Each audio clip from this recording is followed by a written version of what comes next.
गर्मी में सास की 3 विधवा और 2 सुहागन बहू। भगवान, मेरे बच्चों ने ऐसा क्या गलत किया था जो तूने उन्हें इतनी जल्दी उठा लिया।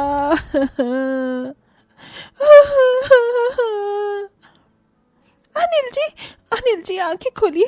आप मुझे छोड़कर ऐसे नहीं जा सकते। अनिल जी आंखें खोलिए, अभी तो हमारी जिंदगी एक साथ शुरू ही हुई थी, आप इतनी जल्दी क्यों चले गए? संजीवनी और उसकी तीनों बहुओं का रो रो कर बुरा हाल था। संजीवनी के घर में अभी 1 हफ्ते पहले तो खुशियों की बारातें चढ़ रही थीं और 1 हफ्ते बाद ही उसके तीनों बेटे एक हादसे में परलोकवासी हो गए। तीनों बहुओं और मां को सभी रिश्तेदारों और पड़ोसियों ने संभाला और संजीवनी के तीनों बेटों का सही विधि विधान से अंतिम संस्कार हुआ।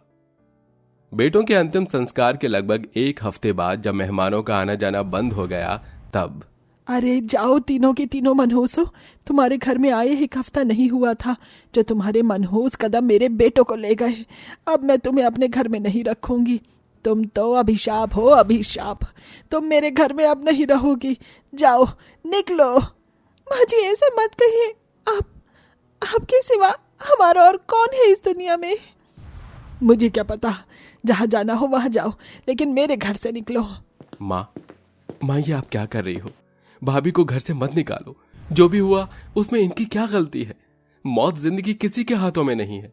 अच्छा तो तू इतना बड़ा हो गया है कि अब तू मुझे सिखाएगा है? अगर ऐसा है तो मुझे घर में कुछ शुभ कदम चाहिए। ऐसी बहुएं नहीं जिन्होंने घर में कदम रखते ही अपने सुहाग को उजाड़ दिया, उनकी सांसें ले ली और मेरे भी घर के रंग उड़ा दिए। अच्छा ठीक है माँ, अगर ऐसा है तो हम शादी कर लेंगे। आपको नई बहुएं मिल जाएंगी। आप भाभी को मत निकालिए, इनके भी तो पति गए हैं, इन्हें भी आपकी ही तरह गम है। रितेश ने संजीवनी को समझा दिया, जिसके बाद संजीवनी ने अपनी बहुओं को घर से नहीं भगाया। कुछ दिनों बाद ही उसने अपने दोनों बेटों की भी शादी कर दी और उसके घर में 2 बहुएं आ गई। आओ आओ मेरी प्यारी बहुओं, अपने इन शुभ कदमों से तुम मेरे आंगन में भी खुशियों के फूल खिलाना। संजीवनी ने अपनी विधवा बहुओं को अपनी नई बहुओं के स्वागत के वक्त कमरे में बंद कर दिया था। अरे देखो, हमारी 2 नई देवरानी आई हैं, कितनी सुंदर हैं दोनों। कहाँ? हाँ ये तो सच में काफी सुंदर है। उम्मीद है कि अब माँ जी को अपनी पसंद की बहुएं मिल जाएंगी। तीनों विधवा बहुएं उदास हो गईं। संजीवनी ने अपनी बहुओं को अंदर बुलाने के बाद अपनी तीनों विधवा बहुओं को उनसे मिलवाया। ये देखो बहुओं, ये है मेरे घर की नौकरानियां। हैं माँ जी, आपने तीनों विधवा नौकरानियां क्यों रखी हुई हैं? वो ये बेचारी जरूरतमंद थी तो मुझसे देखा नहीं गया, इसीलिए मैंने इन्हें रख दिया। खैर विधवा औरतें भी इंसान ही होती हैं, तो कोई नहीं। सही कहा। सुनो तीनों, जाओ, जाकर मेरी बहुओं के लिए अच्छा सा खाना बनाओ, और हाँ कोई गलती नहीं होनी चाहिए। ठीक है माँ जी, हमारा मतलब मालकिन। तीनों बहुओं को बहुत ज्यादा दुख हुआ क्योंकि उनकी सास ने उन्हें घर की बड़ी बहुओं से सीधा नौकरानी का जो दर्जा दिया था, लेकिन उन्होंने इस बात को ज्यादा दिल पर नहीं लिया और अपनी देवरानियों के लिए खाना बनाया। खाओ खाओ मेरी प्यारी बहुओं। बस माँ जी मेरा हो गया, इससे ज्यादा मैं नहीं खा सकती हूँ। अच्छा, सुनो तुम तीनों, चलो जल्दी से खाना समेटो, मेरी बहुएं खा चुकी हैं। संजीवनी ने अपनी तीनों विधवा बहुओं से ही खाना समेटवाया। माँ जी ने तो आज हमें खाना खाने के लिए भी नहीं बोला। अब उनकी सुहागन बहुएं जो आ गई हैं, तो अब हम 3 विधवा बहुओं का क्या काम? सही कहा।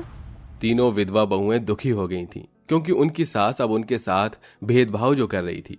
ऐसे ही दिन गुजरने लगे। संजीवनी अपनी सुहागन बहुओं को कुछ ज्यादा ही भाव देती थी और अपनी विधवा बहुओं से मुंह बनाती, अकेले में और अपनी सुहागन बहुओं के सामने उन्हें डांटती थी, जिसका फायदा उसकी सुहागन बहुएं भी उठाती थीं और अपनी जेठानियों को अनजाने में ही नौकरानियां समझकर खूब डांटती थीं। ये क्या नीमा जी, आपने ये कैसा जूस बनाया है? इसमें ऑरेंज का पल्प आ रहा है और साथ में इसमें चीनी भी बहुत ज्यादा है। मामा माफ करना हिमांशी जी, वो क्या है ना कि अब इसे आप ही पीजिएगा। क्या हुआ बहू, क्यों इसके ऊपर भड़क रही है? क्या माँ जी, आपको भी हर बात में बीच में टपकना जरूरी है? जाइए, अब मुझे आपकी कोई सफाई नहीं देनी है। हिमांशी संजीवनी से ऐसे बोलती हुई चली गई। संजीवनी जितना अपनी सुहागन बहुओं को भाव देती थी, वो उतना ही ज्यादा संजीवनी को भी आंखें दिखाने लगी थी, लेकिन संजीवनी को यह दिखाई नहीं देता था। वो तो बस अपनी विधवा बहुओं को मनहूस समझकर उनके ऊपर जुल्म ढाती रहती थी। ए रागिनी, तुझसे बोला था ना कि नीरज और हिमांशी का कमरा अच्छे से साफ कर देना, तो अब तक किया क्यों नहीं? वो माँ, आपने मुझसे छत की सफाई को बोला था ना, इसीलिए मैंने। हे भगवान, कैसे छोटे छोटे कामों के बाद तुम्हारे पास बहाने तैयार रहते हैं। हद है तुम सभी से तो। जा, जल्दी से जा और दोनों के कमरों को साफ कर। मनहूस, अब मेरे घर में रह रही है तो घर के काम तो करने ही पड़ेंगे, समझ आया? संजीवनी के आगे रागिनी कुछ नहीं बोली और अपनी देवरानियों का कमरा साफ करने चली गई। संजीवनी ने उन तीनों को ऐसे ही मनहूस समझकर उनके ऊपर जुल्म ढाया हुआ था, और जो बहुएं उसकी अपनी नहीं थीं, उनकी वो भगवान के समान ही पूजा करती थीं। ऐसे ही भेदभाव का सिलसिला जारी था कि एक दिन संजीवनी का पांव फिसल गया और वो सीढ़ियों से नीचे आकर गिरी। बचाओ! संजीवनी की आवाज सुनकर उसकी पांचों ही बहुएं निकल आईं। हे भगवान, माँ जी, आपको क्या हुआ? चलो जल्दी से माँ जी को उठाते हैं। हाँ, कहीं माँ जी की कोई हड्डी वगैरह ना टूट गई हो। माँ जी चलकर देखिए। तीनों विधवा बहुओं ने अपनी सास को उठाया। दोनों सुहागन बहुएं भी वहीं थीं, लेकिन वो कुछ खास परेशान नहीं हुई। विधवा बहुओं ने अपनी सास को सोफे पर बिठाया और उनकी मरहम पट्टी की। लीजिए माँ जी, ये चाय पीजिए, आपको अच्छा लगेगा। अपनी बहुओं की खुद के इतने बुरे बर्ताव के बाद भी ऐसी फिक्र देखकर संजीवनी की आंखें भर आई और उसे अपनी गलती का एहसास हुआ। वहीं हिमांशी ने अपनी सास से सवाल किया। माँ जी, अगर ये तीनों नौकरानी हैं, तो ये आपको चोट लगने पर माँ क्यों बुला रही थी? हाँ बताइए, आखिर बात क्या है? वो हमारी मुंह से मालकिन को माँ इसलिए निकल गया क्योंकि ये हमारी माँ समानी तो है। झूठ मत बोलिए, ऐसी सिचुएशन में ज्यादातर सच्चाई ही जुबान पर आ जाती है। हाँ, वो है। बस अब बहुत हुआ, बहुओं में अपने किए पर शर्मिंदा हूँ। सुनो नीरज और हिमांशी, मैंने तुमसे ये बात छिपाई क्योंकि पहले मैं अपनी बहुओं को अभिशाप समझती थी। ये तीनों मेरी बहुएं हैं, कोई नौकरानी नहीं। इनके मेरे घर में आते ही मेरे तीनों बेटे गुजर गए तो मुझे इनसे नफरत हो गई। मुझे लगा कि ये तीनों ही मनहूस हैं, इसीलिए मेरे बेटे मरे हैं। लेकिन अब मैं समझ गई हूँ कि मौत जिंदगी तो सब बस ऊपर वाले के हाथों में है। हम इंसान उसमें कुछ नहीं कर सकते। आज मेरी इतनी फिक्र मेरे बहुओं के चेहरों पर देखकर मुझे ऐसा एहसास हुआ कि मैं गलत हूँ। जो हुआ उसमें इन बेचारियों की कोई गलती नहीं है, और इसीलिए मैं आज अपनी गलती को सुधारना चाहती हूँ। मुझे माफ कर दो बहुओं। कैसी बात कर रही हो माँ, हमें आपसे माफी नहीं चाहिए। हाँ माँ जी, आज की घटना की वजह से आपको एहसास तो हुआ कि हम कोई मनहूस नहीं है, बस हमारे लिए उतना ही काफी है। संजीवनी की विधवा बहुएं अपनी सास से ऐसे बोलकर उससे लिपट गईं। अपनी जेठानियों को ऐसे विधवा वाली जिंदगी जीते देख दोनों सुहागन बहुओं को भी उनके ऊपर तरस आया और उन्होंने भी उनसे माफी मांगी।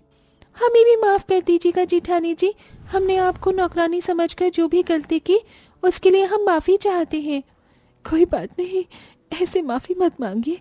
हमें तो बस घर में हमारा भी हक चाहिए और कुछ नहीं। अक्षरा की बात पर संजीवनी मुस्कुराने लगी। आज के बाद से फिर कभी अब संजीवनी ने अपनी विधवा बहुओं पर जुल्म नहीं किया।